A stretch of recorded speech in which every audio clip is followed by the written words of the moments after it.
మీ business ఏదైనా మీ ఊర్లో promotion చేయాలంటే అది సుమన్ టీవీతోనే సాధ్యం. ఇప్పుడే సంప్రదించండి.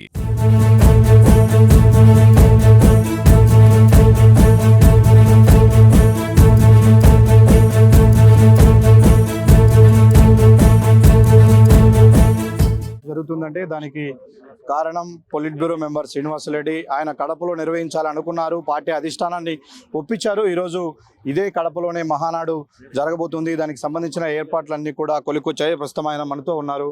మీరు కడపలో మహానాడు జరిగితే బాగుంటుందని ఒక ఆలోచన చేశారు, అధిష్టానాన్ని ఒప్పించారు. ఈరోజు అది నిజమవుతుంది. ఈ 3 రోజుల పండగ ఎలా ఉంటుంది? మీరే చూస్తున్నారు, బ్రహ్మాండంగా ఉంది. ఒక అద్భుత కార్యక్రమం, అద్భుత దృశ్యం ఆవిష్కరణ అవుతా ఉంది. కనీవిని ఎరుగని రీతిలో 43 సంవత్సరాల్లో ఒక గొప్ప కార్యక్రమం కడపలో జరుగుతుంది. అది నేను జిల్లా పార్టీ అధ్యక్షునిగా ఉన్నప్పుడు ఈ కార్యక్రమం జరగడం నా అదృష్టంగా భావిస్తూ ఉండా. ముఖ్యమంత్రి గారు ఎప్పుడైతే ఈ కార్యక్రమం కడపలో పెడదామని అడిగారో ఇమీడియట్గా ఎస్ సార్, కడపలో పెట్టాలి, జరపాలన్నా. ఆ కార్యక్రమం శరవేగంగా జరుగుతుంది. కొద్ది గంటల్లో మహానాడు కార్యక్రమం పండుగ రేపు ఉదయం 10 గంటలకు స్టార్ట్ అయిపోతుంది. అన్ని ఏర్పాట్లు జరిగిపోయినాయి. కొంచెం వర్షం కొద్దిగా అడ్డంకిగా ఉన్నా ఈ కార్యక్రమం ముందుకు పోతుంది, దీంట్లో అనుమానం లేదు. సరే, ప్రకృతి అనేది మన చేతుల్లో లేదు. ఎప్పుడు ఏం జరిగినా కూడా మనం ఏం చేయలేము దాన్ని. ఏది ఏమైనా ఈ కార్యక్రమానికి దేవుడు ఉన్నాడు. దేవుడు అన్ని రకాలుగా కూడా మంచి జరగాల, ఈ రాష్ట్రానికి మంచి జరగాల, ఈ రాష్ట్రం ముందుకు పోవాలంటే చంద్రబాబు నాయుడు గారి అవసరం ఉంది రాష్ట్రానికి అని భావించాడు. కాబట్టి ఆయనకు ఓట్లేసి గెలిపించారు ఈరోజు. మరి ఈ కార్యక్రమం సంవత్సరం తర్వాత, అధికారంలోకి వచ్చిన సంవత్సరం తర్వాత ఈ కార్యక్రమం జరుగుతూ ఉందంటే రాయలసీమే కాదు, ఉత్తరాంధ్ర శ్రీకాకుళం నుంచి మొదలుకొని ప్రతి ఒక్కరూ అప్పుడే రేపు కార్యక్రమం అంటే ఈరోజు అందరూ వచ్చేసారంటే ఎంత ఆతృత ఉంది, ఎంత ఉత్సాహం ఉందో మీరు ఒక్కసారి అందరినీ ఒకసారి కలిసి అడిగి తెలుసుకోవచ్చు. సార్, ఫస్ట్ కడపలో జరుగుతుందంటే అకామిడేషన్ ఎట్లా, అక్కడ ఏర్పాట్లు ఉంటాయా, అంత క్యాపబిలిటీ కడప నగరానికి ఉందా అన్నారు. అవన్నీ సెట్ అయ్యాయా? ఆ ఊహాగానాలన్నీ తిప్పికొట్టారా? ఇప్పుడు ఏం లేదు, చిన్న చిన్న ఇబ్బందులు తప్ప ఏం లేవు. మిగతా నియోజకవర్గాల వ్యాప్తంగా కూడా అకామిడేషన్స్ పెట్టాం. అందరూ కూడా ఎక్కడి నుంచి అయినా ఒక గంట ప్రయాణం, ఇది కడపకు సెంటర్లో ఉంది కాబట్టి ఎక్కడి నుంచి వచ్చినా ఒక గంట ప్రయాణం, 50 నిమిషాల ప్రయాణంలో వస్తారు కాబట్టి ఎవరికి ఇబ్బంది లేదు. ఇప్పటికే ఎక్కడెక్కడ అకామిడేషన్స్ ఇవ్వాలని అందరికీ కూడా ఏర్పాట్లు చేస్తాం, ఇంకా కొనసాగుతున్నాయి. మేము రాత్రి లోపల అందరికి కూడా ఇచ్చేస్తాం.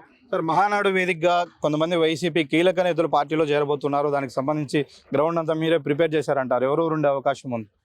అవన్నీ చేరే వరకు సస్పెన్స్లో ఉంటాయి, ఇప్పుడే చెప్పకూడదు అవన్నీ.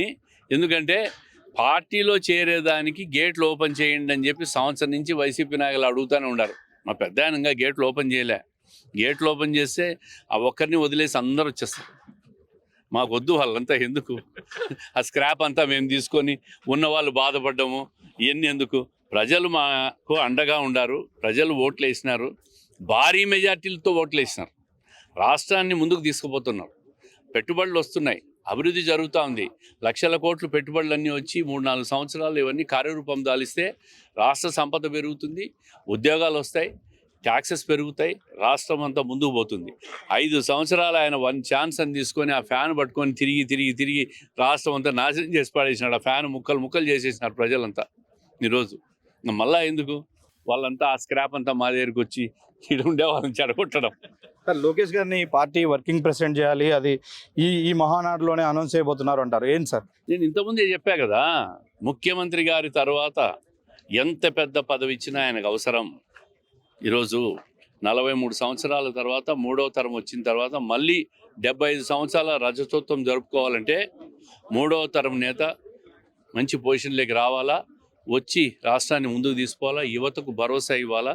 కాబట్టి అన్ని రకాలుగా కూడా ఆయనకు అంత పెద్ద పొజిషన్ అవసరం అని చెప్పి ఈ సందర్భంగా నేను చెప్తా ఉంటాను. మొత్తం మీద కడపలో జరగబోయేటువంటి మహానాడుకు సంబంధించి అన్ని రకాల ఏర్పాట్లు చేశాము. ఇక్కడికి వస్తున్నటువంటి అతిరథ మహారథులు ఎవరికి కూడా ఎలాంటి ఇబ్బందులు లేకుండా చూడబోతూ ఉన్నాము. అలాగే పార్టీలు కూడా ఈ మహానాడు తర్వాత కడప జిల్లాలో మహానాడు ముందు, మహానాడు తర్వాత టీడీపీ అనే విధంగా మాట్లాడుకుంటారని మనతో పాటు పొలిట్ బ్యూరో మెంబర్ శ్రీనివాసరెడ్డి చెప్తున్నారు. వీడియో జర్నలిస్ట్ సాగర్తో సుదర్శన్ రెడ్డి, సుమన్ టీవీ, కడప.